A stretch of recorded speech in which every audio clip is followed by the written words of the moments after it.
Assalamualaikum warahmatullahi wabarakatuh. Kami dari kelompok 6, perkenalkan saya Renata Devina. Saya Keisha Maharani. Saya Salsabila Putri. Di sini kita bakal membahas pembunuhan dari Alonzo Brox. Jadi pertama ada seorang tokoh utama yang pindah bersama keluarganya ke kota Kansas untuk membantu pamannya di bidang pertanian.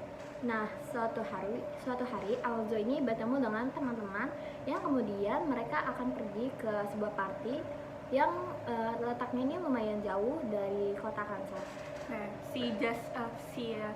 Alonzo ini dia pergi bersama temannya Justin untuk pergi ke tempat party tersebut. Kronologinya itu dimulai saat mereka sudah sampai di party.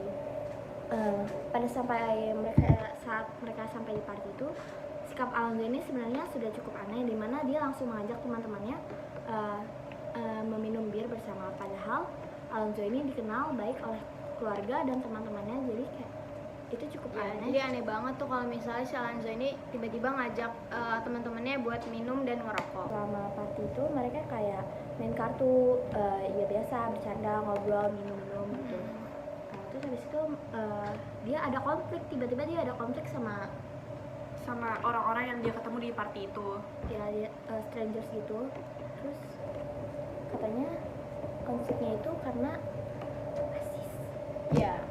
Karena si Alonzo Brox ini kan dia berkulit hitam, sedangkan orang yang di party itu hampir semuanya berkulit putih. Nah, katanya juga di kota ini tuh Alonzo ini satu-satunya orang yang punya kulit gelap, Keluarga mereka. Ya, terus abis itu Alonzo ini katanya tidak menghiraukan si lawan berantemnya ini. Dia kemudian berlanjut bersenang-senang bersama teman-temannya sampai ketika hari mulai gelap. Temannya yang bernama Justin yang menumpangi Alonzo menuju tempat party itu mengajak Alonzo untuk pulang, tapi Alonzo mengatakan sebentar lagi dan mereka akan pulang jam 2 malam. Karena kehabisan rokok, Justin pergi membeli rokok dengan mobilnya.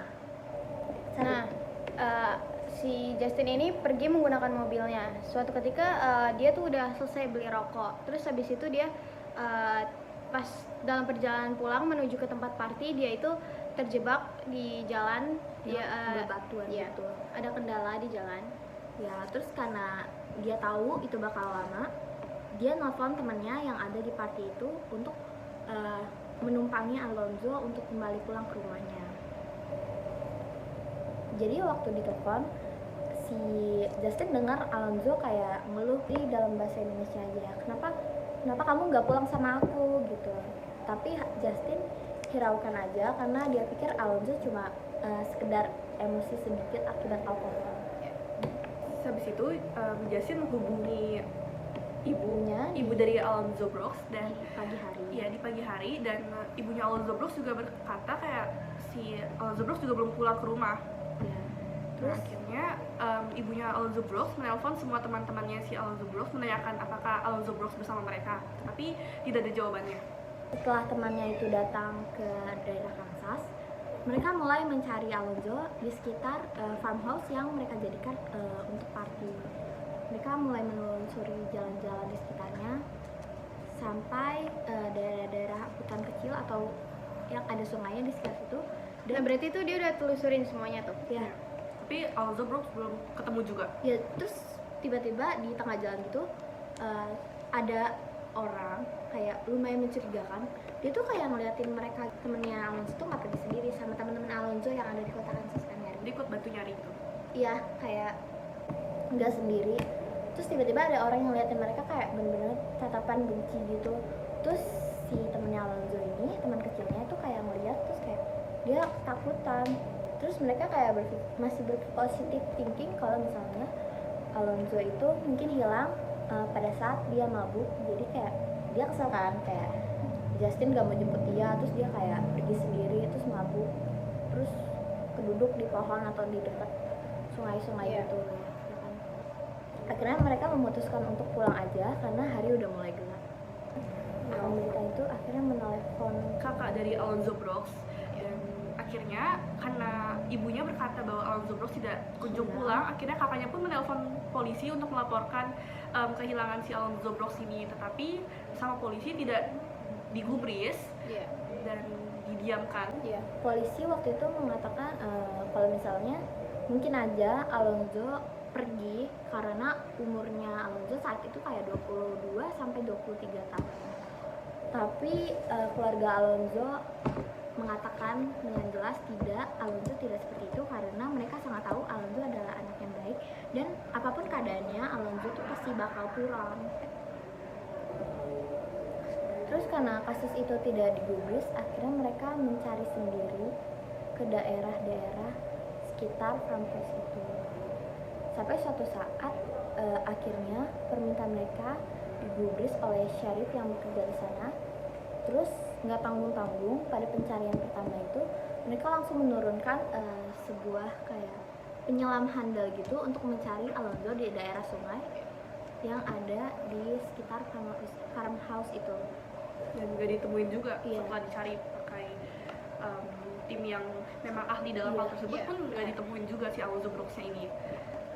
Polisi juga sampai sekarang belum memecahkan kasus tersebut, padahal sudah dari tahun 2004 sampai sekarang kasusnya pun belum terpecahkan siapa dari pelaku dari pembunuhan ini dan di mana Alonzo Brooks belum ditemukan. Iya benar Bang. Kasusnya pernah sempat ditutup tapi diangkat kembali karena Netflix mengeluarkan video dokumenter tentang kasus ini. Kasusnya masih berjalan sampai saat ini. Di sini kita mau kaitin sama teori sosiologi. Yang pertama ada teori struktural yaitu di fungsionalisme. Dalam teori ini melihat berfungsi atau tidaknya suatu lembaga sosial dalam mengerjakan tugas-tugasnya yang sebagaimana dikerjakan. Ya, hal ini dibuktikan dengan laporan kakaknya Alonzo yang tidak digubris oleh pihak kepolisian, tapi kemudian mereka melaporkan ke tingkat yang lebih tinggi. Terus kita juga bisa mengaitkan ini ke konflik sosial, dikarenakan di masalah ini tuh terdapat konflik di mana mereka tuh mempunyai kepentingan yang saling bertentangan, yaitu pendapat tentang rasisnya terhadap kulit hitam. Itu tuh bentuk dari rasisme. Jadi di sini itu kita ngekaitin dua teori sosiologi. Yang pertama ada teori struktural fungsionalisme dan juga teori konflik sosial.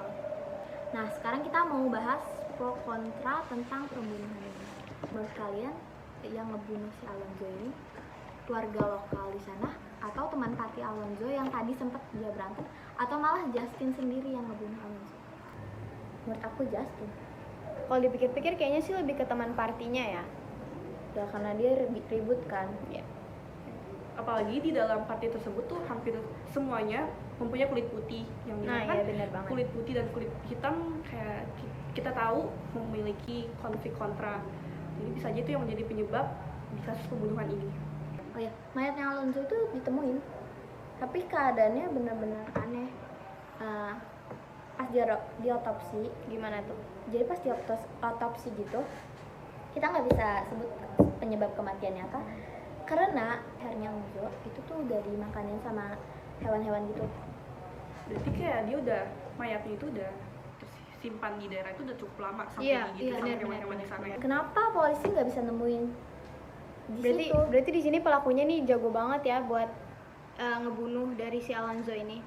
Karena kayaknya sih mayatnya Alonzo tuh dibunuh dan ditaruh di situ di hari mereka ditemukan, karena gak mungkin banget nggak ketemu. Iya, kalau udah sampai semua temannya Alonzo udah mencari, sampai tim yang memang mencari pekerjaannya mencari kasus tentang pembunuhan ini pun udah menemukan, jadi mencurigakan banget kalau. Jadi kayak kemungkinan dia disimpan dalam suatu kayak freezer atau kulkas untuk mengawetkan. Ya, nggak mencurigakan gitu pembunuhannya. Mungkin kita doakan saja kasusnya cepat selesai supaya Alonzo bisa mendapatkan keadilan atas kematiannya. Dan pelakunya juga akan diberikan hukuman yang sepantasnya atas perilakunya yang ya. Mungkin dari kita segini aja. Terima kasih sudah menonton podcast ini dari awal hingga akhir. Semoga memahami kata-katanya. Mohon maaf jika ada salah kata ataupun bahasa yang kurang berkenan. Kami dari kelompok 6 ingin menutup podcast kali ini. Terima kasih. Wassalamualaikum warahmatullahi wabarakatuh. Kita mau ngucapin stop rasis dan stop membalas dendam. bye-bye.